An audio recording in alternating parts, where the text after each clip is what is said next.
안녕하십니까. 오늘은 목과 갑상선의 자연의학에 대해서 조금 말씀을 나누겠습니다.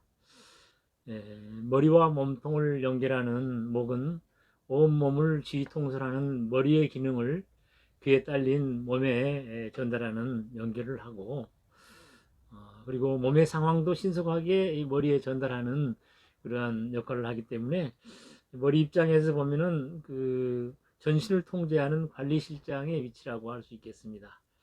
그래서 목은 숨과 맥을 즉 명을 시킨다라고 하겠습니다. 이러한 목은 내의 명령을 받아 전신을 통제하기 쉬운 관문이기 때문에 목 후드 중간에 무엇을 뒀죠? 갑상샘을 두었습니다. 갑상선에서는 당 지질대사와 단백질 합성에 관여하고 체온 조절 등 전신 조절 기능을 담당하게 됩니다. 먼저 그러면 갑상선의 전신 조절 작용이 어떻게 이루어지고 있는지 한번 살펴보도록 하죠. 갑상샘 호르몬입니다. 그래서 이 물질은 신속히 그 어떤 당지질대사를 올려라, 탄수화물 지질대사를 올려라 하고, 단백질은 이제 저장해 가지고 합성해서 필요한 곳에 보내기도 합니다. 그런데 이 목에서 갑상샘은 그런 그 상위 하달도 하지만 하위 상달도 신속하게 한다는 것이죠. 그래서 곧바로 이 경동맥이 열리고 또 우리 눈에 또 많은 혈액이 순간적으로 공급되게 하고 하는 역할을 합니다. 그래서 갑상샘은 좀 요약하면은 당 글루코스와 지방 글루코스 대사를 통해서 열원을 공급하고 또 체온을 신속히 올리거나 내리는 그런 역할을 합니다. 그런데 갑상샘의 어떤 그런 순기능이 아니고 좀 딜레마가 있습니다. 정상인 경우는 신체의 자율신경은 서로 견제되면서 기량된단 말이에요. 그래서 전신을 상황에 맞게끔 잘 조절하는데, 근데 긴박한 상황이 계속된단 말이죠. 혹은 또 너무 오랫동안 지속되거나 또 반복되어 있을 때에는 바로 교감신경이 올라가야 되죠. 교감신경에 따라서 부교감은 이제 조금 이렇게 쉬는 쪽으로 이렇게 조절이 되는데, 이 상황에서는 부교감신경도 같이 올라가 있는 거예요. 교감, 부교감이 그냥 같이 올라가 있어가지고 신체가 굉장히 그 달뜬 상태 혹은 또 과긴장의 상태가 된다는 것입니다. 이랬을 때에 우리가 평상시 그 먹는 소화기 계통에 너무 탄수화물이 많은 식사를 한다든지 또 지방이 또 많다든지 뭐 그런 경우라든지 또 인스턴트 식품이라든지 여러 가지 식사의 불균형, 거기에 가세해서 정신적인 스트레스 같은 것들이 이렇게 함께 몸의 기능이 굉장히 떨어지는 거예요. 그래서 몸에서 이제 갑상샘의 역할로서 갑상선 호르몬이 T3, T4입니다. 이런 것들이 이제 그 분출되어 가지고 간에서 이제 제대로 역할을 먼저 하는데 T3로 변해 가지고 이 역할이 갑상선 호르몬은 나오는데 그 역할이 충분하지 않는 경우예요. 그러면은 뇌에서는 또 TSH를 또 갑상선 호르몬 자극 호르몬을 또 더 많이 분출을 해요. 그러면은 이미 갑상선 호르몬을 충분히 냈는데 막 더 많이 내려가니까 굉장히 당황스러운 거예요. 이럴 때 이제 기능 혼조가 일어나죠. 대표적으로 기능 항진증이라 해서 이제 요즘 이름하기를 크레이브스 병이라고 이제 명명을 하는 그런 증상이 나타납니다. 그러면 체온이 올라가고 박동수 증가하고 또 막 긴장되고 땀이 막 나고 막 먹어대기는 하지만 살은 찌지 않고 또 자운동도 같이 촉진된단 말이에요. 그래서 이런 이제 그 크레이브스 병은 이제 처음에 발견되기 전에는 사람이 갑자기 눈알이 튀어나오고 또 뭐 다혈질이 되고 막 그냥 안정이 되지 않으니까 이걸 정신병으로 알고 그냥 가두었어요. 근데 이제 아일랜드사 이제 그레이브스라는 사람이 이 일이 관찰을 해보니까는 이거는 정신병이 아니고 바로 갑상샘의 기능 항진증인 거였던 거예요.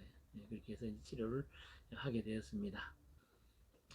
그러면은 목과 갑상샘의 자연의학적인 입장은 어떠한가? 요즘 갑상샘 하게 되면은 그냥 병원에 가서 그냥 갑상샘 기능 촉진 호르몬이라든지 뭐 이런 거 먹기도 하고 뭐 주사로 억제시키기도 하고, 심하면은 갑상샘의 어떤 선 조직을, 너무 비대해진 조직을 이렇게 제거해 버리는 그런 수술을 하고, 그러다 보면 평생 약을 먹으세요라는 그런 이야기들이 나오는데, 조금 의외로 갑상샘인 경우에는 치료하지 않아도 일과성으로 이렇게 다 회복되는 경우들도 좀 있어요. 그런 경우들에 비추어 볼 때 너무 그냥 단편적으로 그냥 한 곳에 들려서 그냥 수술해야 된다 그랬을 때 바로 수술한다든지 그러기보다는 좀 지켜보면서 자연의학적인 방법도 좀 써왔으면 좋겠어요. 그래서 제가 말씀드리고 싶은 것은 제가 또 해보고 또 주변 분들에게 권유하는 그런 자연의학적인 방법들입니다. 그래서 이제 갑상샘이 되면은 아까 이렇게 충분히 갑상샘에서는 촉진한다고 했는데 실제 그 실효율이 없는 호르몬이란 말이에요. 우리 몸에서 못 써요. 그 원인을 따져봤더니 갑상샘 주변에 있는 림프가 루스가 일어나는 거예요. 이게. 그래가지고 제대로 역할을 못하는 것이죠. 그래서 갑상샘 주변을 어떻게 좀 촉진시킬 수 있는 방법들 이런 것들은 좀 있죠. 우리가 이제 흔히 마사지하러 가도 이제 목지압 한다든지 또 이제 좀 구체적으로는 림프 마사지를 한다든지 그런 것들이 이제 되겠어요. 그런 것들에 이제 해서 또 침수랑 관련해 가지고서는 어떻게 할 수 있는지 좀 한번 여러분들 들어보세요. 동양의학에서는 머리와 몸을 연결하고 있는 목을 머리는 뇌란 말이에요. 뇌는 이제 오장육부 가운데 가장 관련이 깊은 게 신입니다. 신의 기운은 뼈를 주관한다. 뼈 속에 있는 골수, 골수의 덩어리, 골수의 바다가 뭐냐? 이게 바로 뇌다라고 했거든요. 반대로 우리 신장은 또 우리 몸에 있는 또 이 뇌 이꼬로 신장을 이꼬로 했을 때 몸에 있는 뇌 부분은 어디냐 하면 바로 신장인 것이죠. 신장과 부신. 그러면 목은 뭐예요? 뇌와 뇌, 생명의 원천인 그 신기, 뇌와 뇌를 이어주는 목이다라는 의미예요. 그런 의미에서 목의 중요성을 좀 더 이제 강조하고 싶고, 그래서 이제 목을 잘 다스려서 뇌를 맑게 하고 또 신장의 기능을 회복하는 것이 곧 갑상샘의 기능을 회복시키는 대안이 될 수 있겠다는 거예요. 그래서 이제 먼저 첫 번째로 제가 말할 수 있는 것은 목지압법이다. 그냥 목을 경추를 편안하게 하고 뭐 혈액순환을 촉진하는 것도 좋은 일이지만 림프 부분에서 특히 이렇게 경동맥, 내 동맥하고 이렇게 또 이렇게 흉쇄 유돌근 안쪽에 이 부분에 이제 림프절들이 이제 많은데 그 부분에 아까 림프에 루스가 있다 그랬잖아요. 그레이브스병에서 그런 것들을 촉진해 보자 하는 이야기죠. 물론 정신적인 부분도 전제돼야 됩니다. 그래서 그 목을 이렇게 약간 뒤로 밀면서 아래로 내려준다. 림프절이 림프액이 이제 위에서부터 이렇게 쭉 흐르잖아요. 이렇게 머리 가운데에서부터 이마에서는 이쪽으로 또 코 있는 데서는 또 이렇게 바깥으로 모여서 여기 이제 귀 앞으로 이렇게 내려가져요. 귀 앞에. 그 다음에 턱 밑으로. 턱에서는 가운데에서는 외곽으로 이렇게 나간단 말이에요. 이렇게. 그 다음에 이제 여기 프로폰더스라고 하는 귀 밑하고 그 귀 뒤에 이렇게 쑥 내려가죠. 이렇게 앞쪽으로. 그 다음에 이게 다 모이는 터미누스에서는 이렇게 가운데로 이렇게 쑥 모아져 가지고 가슴관으로 해가지고 정맥으로 흡수될 것입니다. 이 림프를 촉진하는 그러한 그 흐름을 잘 생각해서 목지압을 해주는 것도 대단히 좋습니다. 그리고 여기서 한 가지 그 목에서는 위에서 아래로 내려오는데 뒤로 약간 밀었다가 내리라 하는가요? 이게 참 중요한 질문입니다. 이게 흉쇄 유돌근하고 림프절하고 대동맥, 대정맥, 내 정맥과 동맥 이런 것을 봤을 때 여기를 좀 벌려주는 거예요. 벌려줬다가 내린다는 그런 것들이 조금 전문적으로 우리가 고려를 해볼 사항입니다. 다음으로 이제 제가 또 공고드릴 수 있는 말은 이렇게 목에 이렇게 부어 있는 여성들이 좀 들어 있어요. 이 갑상샘의 문제 자체가 8대2 정도로 여성들이 더 많습니다. 근데 이렇게 좀 부어 있는 경우 있어요. 또 미관상도 안 좋고 하기 때문에 이제 절제해서 그 샘 조직을 좀 떼어내는 그런 경우들이 있는데 제가 어떤 박람회에 갔다가 이제 우리 매장에 왔는데 박람회에서 이제 뵌 분이 찾아오셨어요. 목이 이렇게 좀 부어 있어요. 스카프로 가리고 있었는데 선생님 저 여기다가 좀 침을 좀 넣으면 안 될까요? 그래서 제가 어떤 침을 좀 놔주기를 바라는 거예요. 그래서 제가 침을 직접 넣기에는 좀 불편함으로 이렇게 제가 수지침을 좀 이렇게 드리면서 이걸로요 울타리 침을 한번 해보세요. 이렇게 군데 이렇게 똑 튀어나온 부분을 울타리를 쳐가지고 한번 지내보시고 한번 또 경과를 한번 이야기해 주세요. 그랬더니 한 2주 후인가요? 왔어요. 아주 작아져가지고 거의 부었는지도 모르겠어요. 선생님이 하라는 대로 저희가 했더니 진짜